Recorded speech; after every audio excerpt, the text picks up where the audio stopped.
No Coast Sushi been open? No Coast Sushi will be open 3 years this June, so in a few months it'll be 3 years. Okay, and you're an owner and the head chef? Yes, owner and head chef, co-owner with my wife, Elizabeth, Okay. and yeah, head executive chef, I guess. Nice. So, can you tell me a little bit about the training that you went through? The training? To be a chef? Yeah, I went through a traditional Japanese sushi chef apprenticeship. Let's see, with Paul Yokomizo with Chihiro Japanese Restaurant. He opened up 9 Chihiro in the state of Colorado, and he happened to move into my neighborhood when I was 14, knew I was half Japanese, offered me a job. So at 14, I was bussing tables, 15 dishwashing, 16 in the kitchen, and then I started apprenticing sushi. And that's going to be 21 years this year. Wow. I've been doing it a long time. I really enjoy it. But yeah, just a traditional apprenticeship, learning how to make the rice, cutting the fish, doing all the day-to-day preparations for all the 3 other sushi chefs that I apprenticed under for 2 years. Right, okay. So other sushi chefs are learning the same things from you now, or? Yes, I try to do a traditional apprenticeship just like how I did. So it's a pretty intensive training. They're not even allowed to make sushi for the first year. They're learning how to prepare the rice like I did, sharpen their knives. They have their own knives that they buy, and I teach them how to sharpen them and maintain them. And you know, anything from prepping, garnishing, to after a year, then they are able to handle the fish and make sushi. Right on. Okay.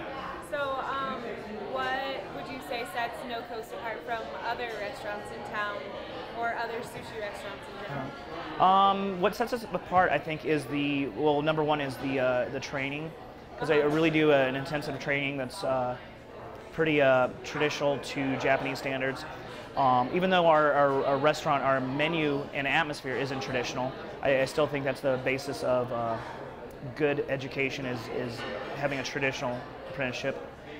And then I guess the freshness of the fish. We have our fish flown in every other day, so it's FedExed in Monday, Wednesdays, and Fridays. And where does it come from? Mostly it comes from Hawaii. It's wild-caught fish from sustainable waters, so they're not overfished.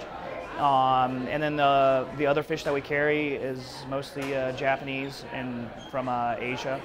Wow. So it's pretty fresh fish, and I think that's really important, and I think that sets us apart as well.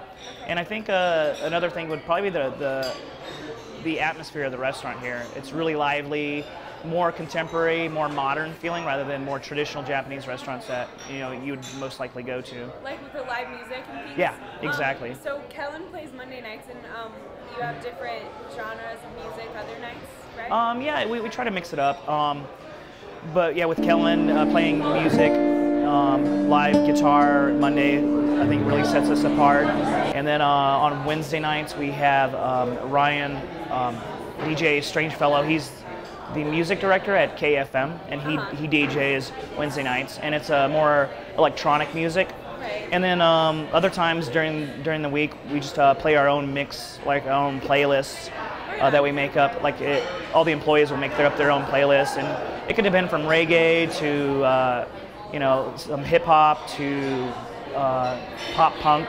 So it's different varieties of music. We try to switch it up.